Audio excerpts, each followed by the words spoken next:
first things first is my sound equipment, and you can quite clearly tell two speakers there, and my server rack. Underneath that server rack is my sub.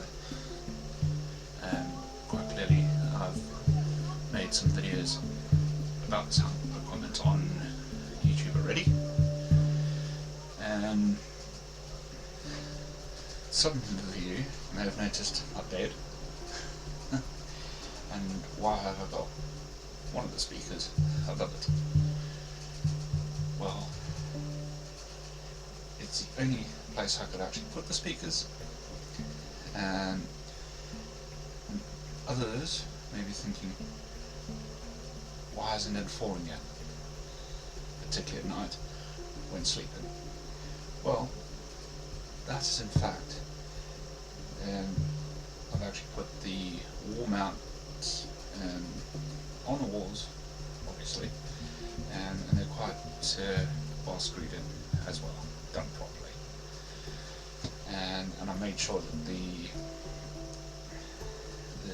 speakers were within the weight limits of that wall mount, and so they're light, under the weight limit, and pretty useful, to be honest.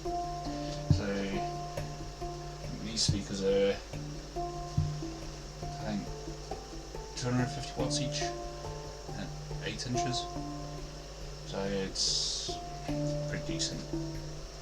But the sub, on the other hand, has quite a lot more power, and it's slightly larger in size at 12 inches. It's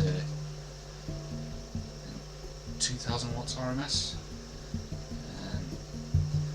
but there is a difference in the voice coils and resistance. Currently the sub is dual voice coil, so it's basically a dual 2 ohm. That means it's a car sub, so it's I can wire it one way, which brings the ohmage down to 1 to half an ohm, or the other way to bring it up to 4 ohms, which I've got at the minute to run off my DJ amp, which is currently on bridge mode, and to 3000 watts, so the sub's getting 1000 watts more than it's designed, but I don't have it as loud as I want, which is a good thing because it saves the sub as well as the amp. And these two top speakers, I did have them wired on one on each channel,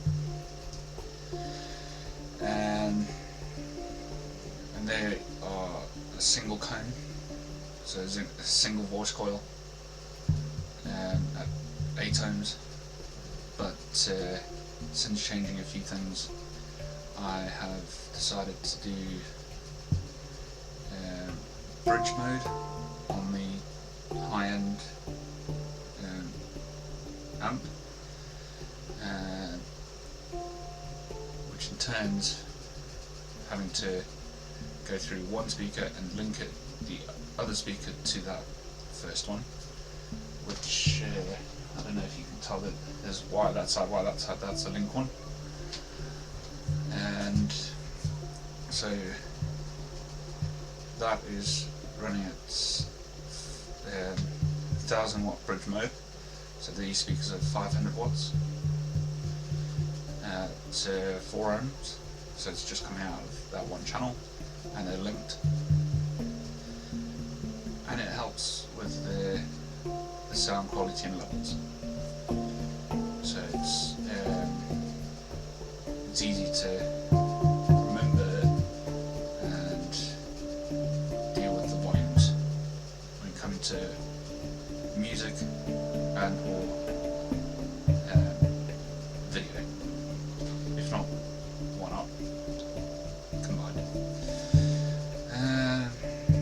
So let me take you close closer to my server rack, well, I'm going to change the name now to audio rack, because that's all it's doing now, is just audio. And then I'll face you the other way so you can see where the projector is as well. And that white thing there is my projector screen. So anyway, let me take you closer and you'll see. So you get jostled around.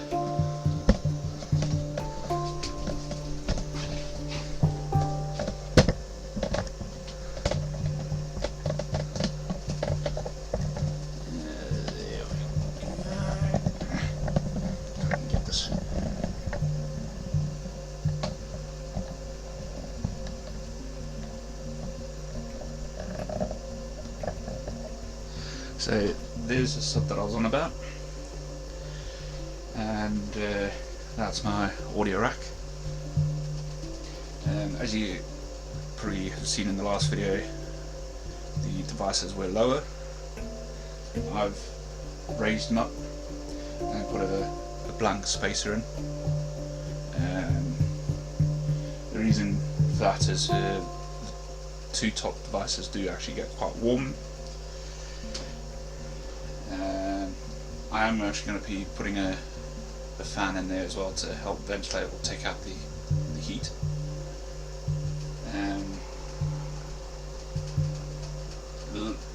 Below the spacer rack, or spacer unit, are the 2 amps. The silver amp, which is the 1U one, that powers my top speakers. The lower black one, that powers my sub. I know it's a bit overkill for this bedroom, but it's pretty awesome to have that. So it's out of the way, don't need to see it. When the audio is on, you cannot hear it at all.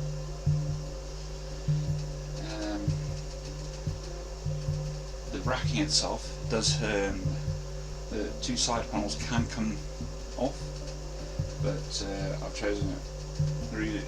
chosen to keep that side permanently on, is because the part of the wall is actually preventing me from taking it off. Plus I don't have seating on that side, so if I do need to get in. But on the other side is actually on the foot of the bed, so I can actually take that off if I need to get inside behind the actual electronics. I've changed the door around as well, because I'm hardly ever going to be in there anyway to sort things out, so I thought I'd just turn it around. It is lockable, so nobody can actually get inside the front, touch the front section, only on the sides. I'll know if something's wrong, if somebody's tampered with it, it's there.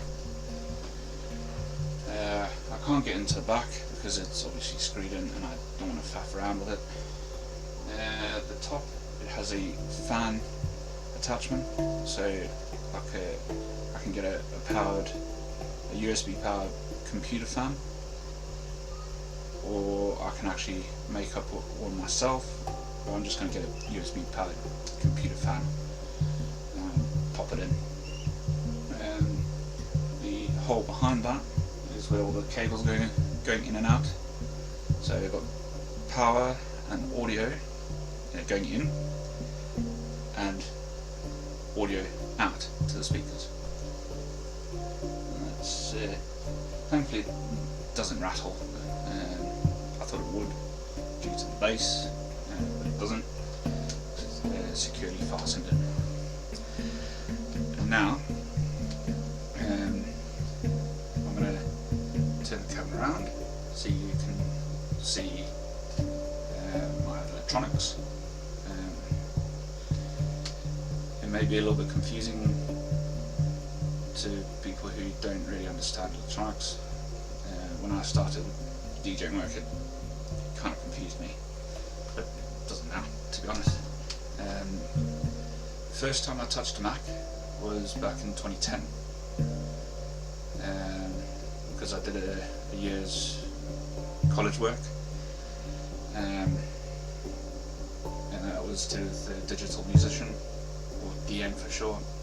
So that's the first time I touched a Mac. Then I gradually worked up to what I have now. So just turning it around.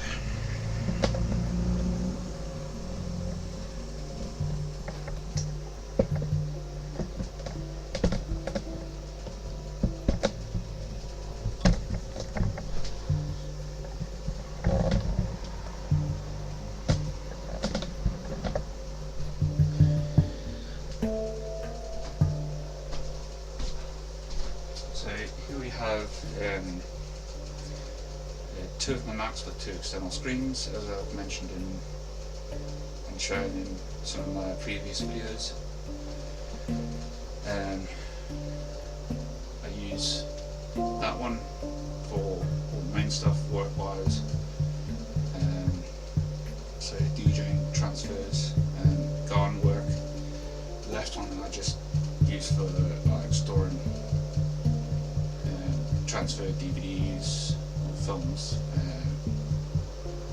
DAWs, digital audio workstations and stuff like that, like basic stuff.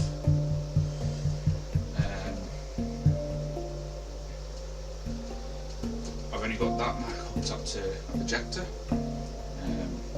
which you can see.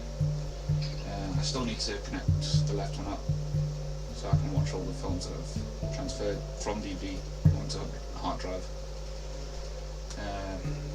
Printer, transfer stuff, control boards or soundboards for DJing purposes.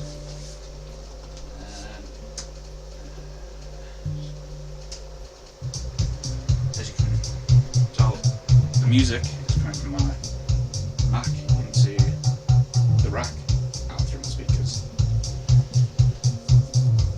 But yeah, it's pretty awesome. I do have a little label printer there, and that's for making like little address labels or dates or anything like that, particularly for my DJing side of things. I need to note down the date, the venue, what occasion it is, so it's like wedding, birthday party, whatever it is, and how much I'm being paid, things like that, so I can have detailed information to hand, so I can go to the venue, do the party or occasion, come back, sort everything out, and then go to bed, pretty much. Usually 3 AM when I do a gig. Garden work, it's during the day, get up at 6, tools in the van, get myself sorted, be at the property for 8 AM. Depending on the severity of the job, it can be 1 hour, it can be 3 hours, or it could be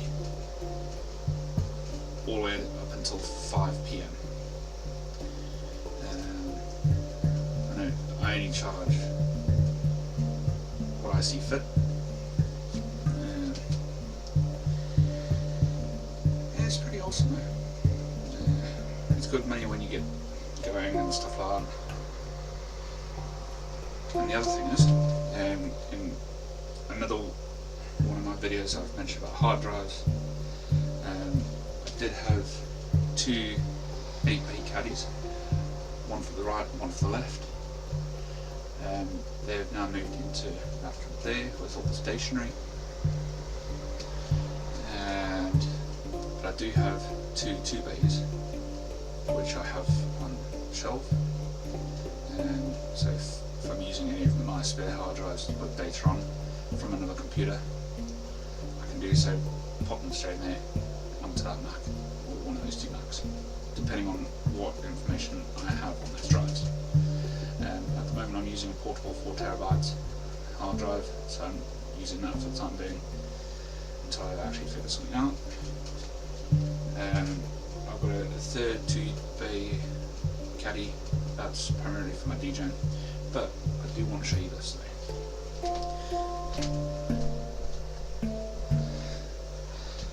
If I turn you around, there we go. That's where my hard drives are. Spare hard drives are stashed. I'll see you around a bit. So yeah, there we go. I do have spare hard drives there. I've got 14 500 gig hard drives there. I've got one 320, various different sizes of the 2.5 inch ones. Basically what I'm doing is every time I get 2 hard drives at 10 terabytes each, I take the old ones out, those 10 terabyte ones in, transfer the data across, format those old ones, and number them, put them in there. As you can see here, I've numbered the HD 1 to 14, but yeah, everything's good. And just above those drives I do have folders for various things.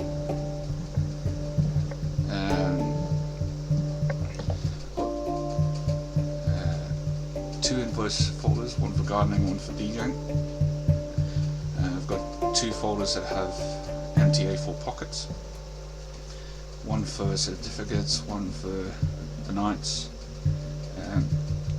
So if I get bookings throughout the year, I get all the forms into the A4 pockets into that folder there. Each night that I do, take it out, take it to the gig, scan those forms after the gig, including the recordings and that. They go into separate folders. Like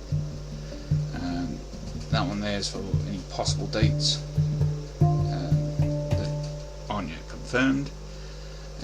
2 spare folders there, and then gardening one, and DJing one above just there. So that's pretty good in there. And far down below is my drawers. So I've got bits and bobs right and left. I've got DVDs, empties, labels, spare ones for the label printer. I've got more DVDs, 2 different sizes, 8.5 gigs and 4.7s. I've got the next one down are empty CDs, and the last one is basically paper, so it's glossy and plain. So it's all organised within these drawers.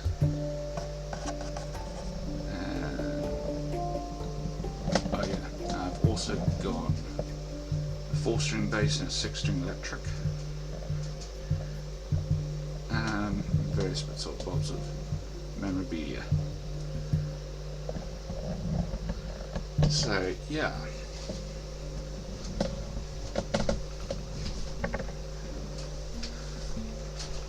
I hope you enjoyed this little video of what I've been doing, and I shall see you next time, guys.